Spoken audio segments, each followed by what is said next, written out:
Kasih karunia dan damai sejahtera Allah Bapa kita dan anaknya Tuhan Yesus Kristus menyertai saudara. Amin. Shalom, saudaraku yang terkasih di dalam nama Tuhan Yesus Kristus. Senang bisa menyapa saudara di tempat saudara berada hari ini.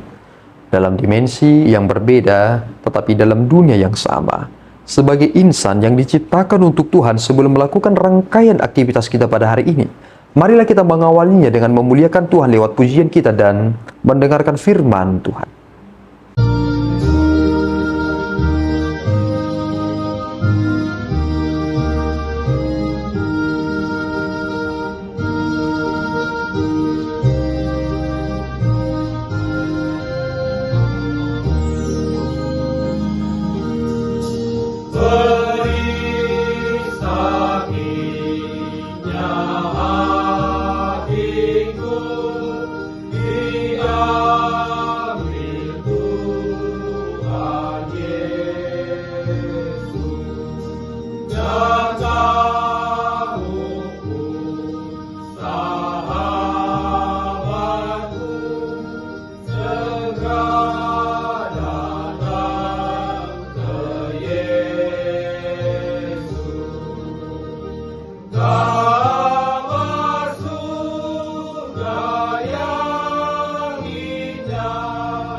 Pembacaan firman untuk pagi hari ini dikutip dari kitab Para Rasul, pasal yang ketiga, di ayat yang kedua dengan ayat yang ke-8.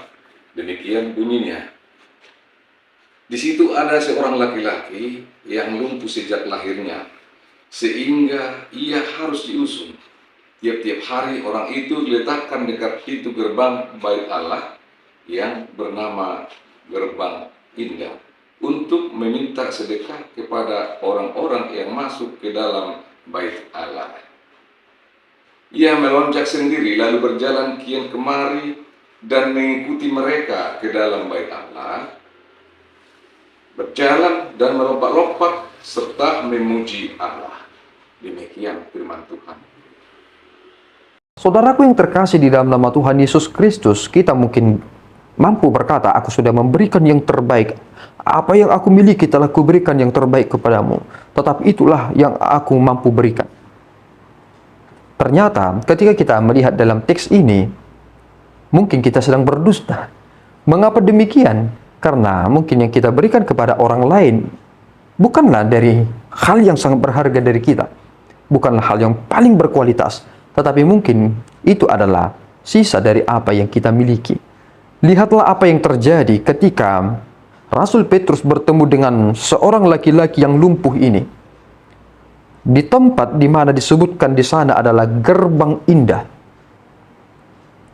Gerbang Indah, tetapi orang lumpuh ini terus di sana untuk meminta sedekah. Berharap bahwa orang yang keluar dari tempat itu akan memberikan ia kepingan emas atau sedekah kepadanya. Tetapi Petrus berkata, aku tidak memiliki apa-apa. Tetapi apa yang ada padaku akan kuberikan kepadamu. Dan luar biasanya adalah yang diberikan oleh Petrus adalah ketika ia berucap, di dalam nama Yesus Kristus, aku memerintahkan engkau bangkit dan berdiri. Saudaraku, laki-laki ini lumpuh. Dan orang menganggap bahwa orang yang lumpuh ini kebutuhannya adalah berikan saja sedekah supaya dia bisa melanjutkan hidupnya, bisa makan dan lain sebagainya. Tetapi ternyata Petrus memberikan dia apa yang mendasar. Dan yang mendasar itu adalah ia ingin berdiri dan berjalan. Siapa di antara kita ini yang memang hanya membutuhkan sedekah? Kalau kita adalah orang yang lumpuh, kita merindukan bagaimana kita bisa berjalan. Dulu ada seorang misionaris yang pernah menginjili ke Tanah Batak. Namanya adalah Dr. Ingwer Ludwig Nommensen. Dia pernah kecelakaan, kakinya lumpuh. Dan dia kemudian berdoa kepada Tuhan, jika dia sembuh, maka dia akan pergi melayani Tuhan. Dan akhirnya, Tuhan mendengarkan doa dari Nommensen itu, dan puji Tuhan, dia menjadi misionaris kepada orang Batak. Dan dia menjadi Eporus pertama HKBP. Dan bukti pelayanannya yang begitu luar biasa ternyata masih ada hingga pada saat ini. Seandainya dia tidak lumpuh pada waktu itu, mungkin dia tidak pernah bermimpi atau berdoa akan menjadi pendeta. Tetapi Tuhan mengizinkan hal itu terjadi padanya, sehingga genaplah apa yang disampaikan oleh firman Tuhan, supaya kemuliaan Tuhan nyata dalam kehidupan orang tersebut. Kemuliaan Tuhan nyata dalam kehidupan orang yang lumpuh ini, karena dia tiba-tiba bisa berjalan dan dia kemudian bisa beribadah.